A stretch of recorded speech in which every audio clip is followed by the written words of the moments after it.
este ano de 2019, eu tive 3 grandes privilégios aqui na Primeira Igreja Batista do Jordão. O primeiro deles foi ser o pregador no aniversário dos 58 anos de existência da Primeira Igreja Batista do Jordão. Depois ter sido o preletor do simpósio em 2 dias, onde nós pudemos falar aqui no simpósio da Palavra de Deus.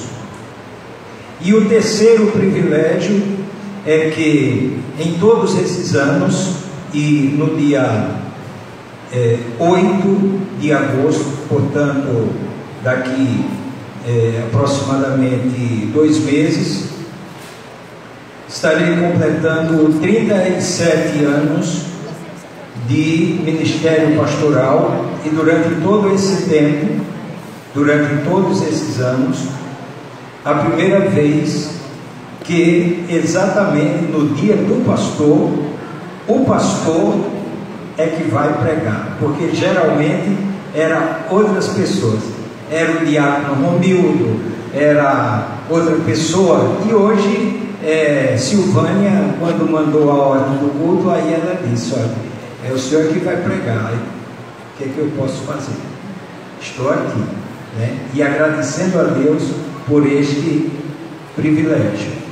Portanto, 3 privilégios em datas assim especiais: o aniversário da igreja, o simpósio, e também hoje como o dia do pastor.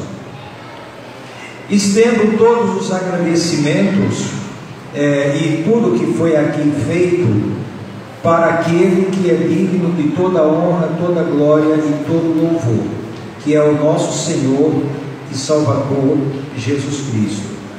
E nós procuramos exercer aquela responsabilidade que Ele colocou nos nossos ombros, dentro da sua vontade, dentro das orientações que nós encontramos na Palavra de Deus. Agradeço a Primeira Igreja Batista do Jordão, que sem sombra de dúvida faz parte da minha vida e nunca esquecerei, enquanto vida tiver aqui na terra, e quando partir para a eternidade, estaremos todos glorificando a Deus para sempre no céu. Portanto, sou grato a Deus por esta agência que Deus levantou durante todo esse tempo, 58 anos de existência no bairro do Jordão, da Primeira Igreja Batista do Jordão. Deus continue abençoando ricamente cada um dos irmãos. Essas crianças que aqui apresentaram aqui esta homenagem, Deus continue abençoando cada uma dessas crianças, os seus pais, e que em nenhum momento essas crianças venham a se desviar do caminho do nosso Senhor e Salvador Jesus Cristo. Que elas sejam essas bênçãos agora, durante e depois. Durante todo esse tempo, essas crianças continuem sendo uma bênção. Portanto, eu agradeço a Deus por esse momento. Chegou às minhas mãos um pedido de oração, e temos aqui 5 pessoas, um membro da nossa igreja, e por questão de enfermidade está pedindo oração, que é o diácono Josias.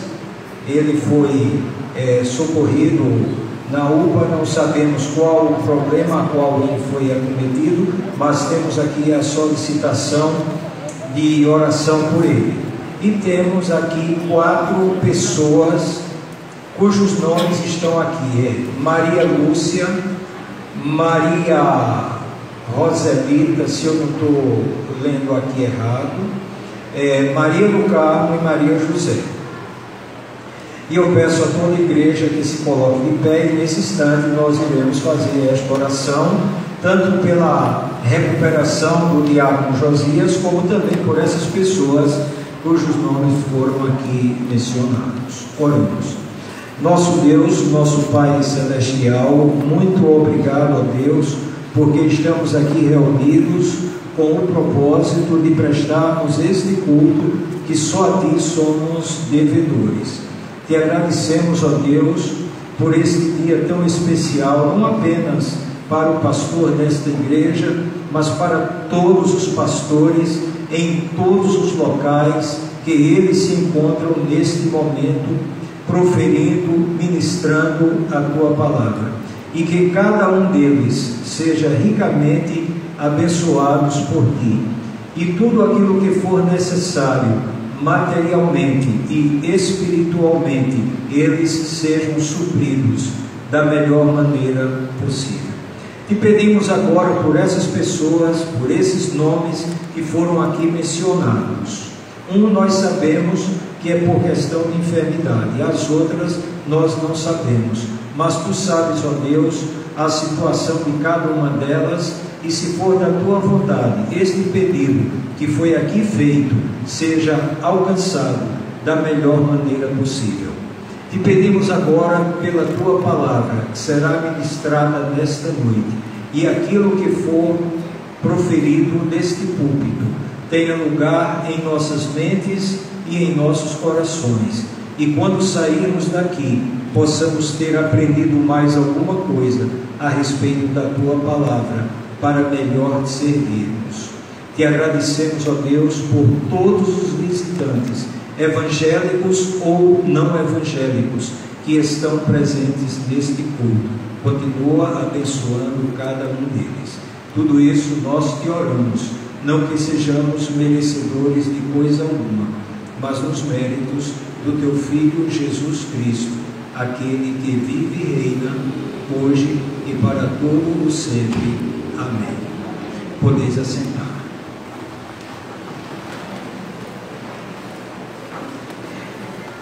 O tema da nossa reflexão está impresso na capa do nosso boletim. E quando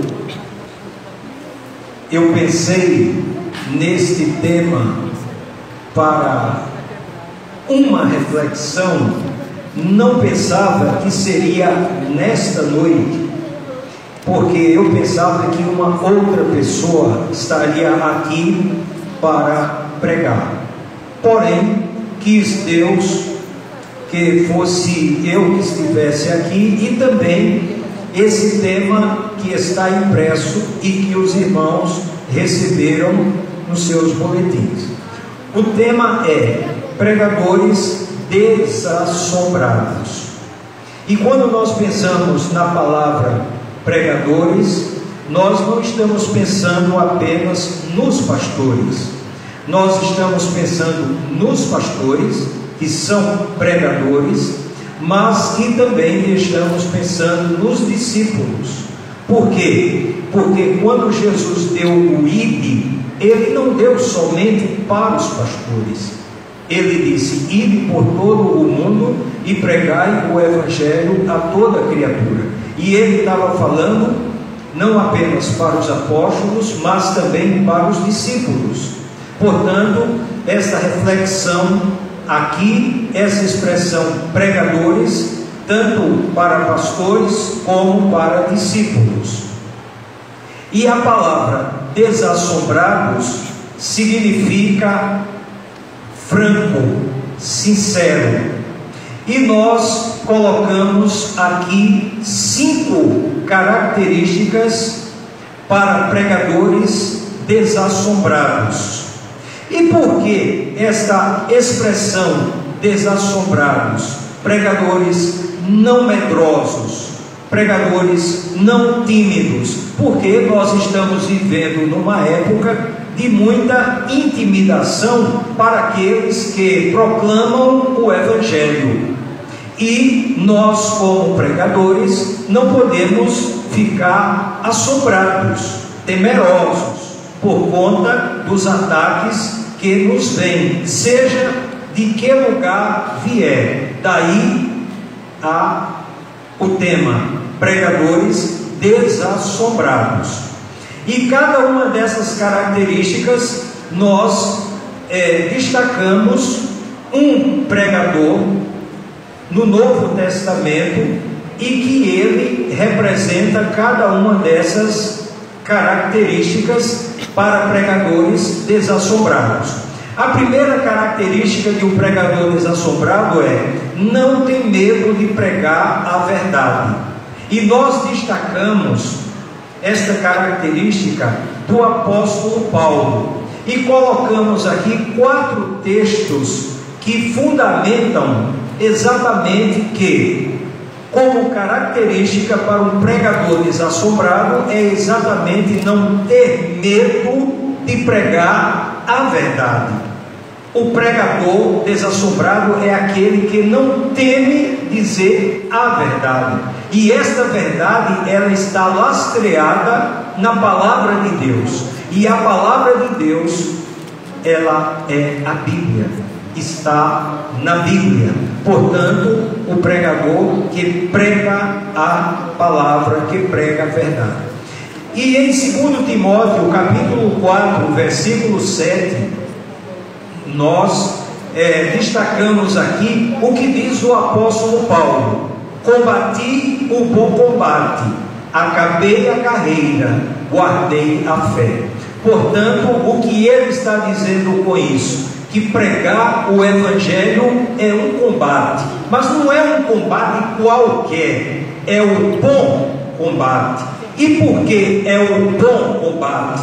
Exatamente porque é o amor contra o ódio, a verdade contra a mentira, a luz contra as trevas. Portanto, é um combate que nós não podemos fugir desse combate. Agora, é o bom combate, é o combate que vale a pena, porque é o combate que Deus colocou para todos aqueles que são seus servos, sejam como pastores ou como discípulos.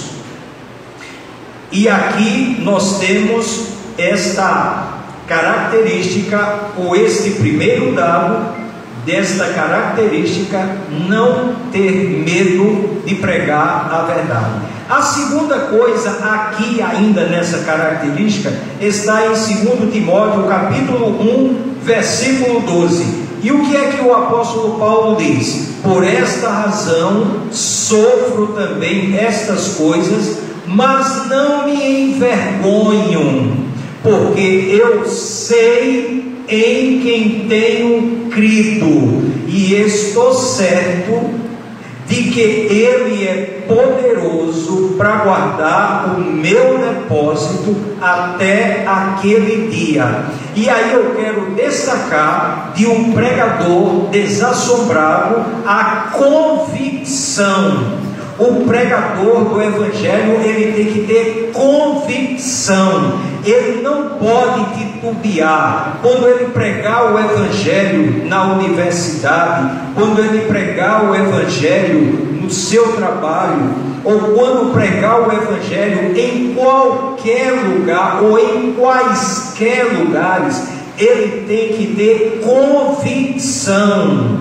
Tem que ter convicção, ele tem que pregar sabendo que ele confia, ele crê em Jesus Cristo, e Jesus é a verdade, Jesus não mente, Jesus é o Salvador do mundo, e isso nós temos que dizer para as pessoas. E o apóstolo Paulo, ele pôde expressar: eu sei em quem tenho crido. E uma coisa importante, ele diz eu, portanto, ele próprio, o apóstolo Paulo. O que ele quer dizer com isso? Se outros pregadores, se outras pessoas não têm convicção, isso é problema deles, não é problema meu. Por isso que ele diz: eu sei em quem tenho crido. E aí ele não diz se outra pessoa tem, ou outra tem, ou outra tem. Ele está falando a respeito dele próprio. Eu sei em quem tenho crido, e estou certo de que ele é poderoso. Ele quem? Jesus Cristo é poderoso para guardar o meu depósito até aquele dia. Em Atos capítulo 20, versículos 24, 26 e 27, o texto que o apóstolo Paulo fala aqui é uma despedida. O apóstolo Paulo, ele foi pastor durante 1 ano e meio aproximadamente na cidade de Éfeso, na Ásia Menor, e ele se encontrou com os anciãos daquela igreja de Éfeso numa cidade de Mileto, uma cidade chamada Mileto. E aí ele, naquele encontro, e os anciãos queriam que ele voltasse para Éfeso, continuasse como pastor em Éfeso.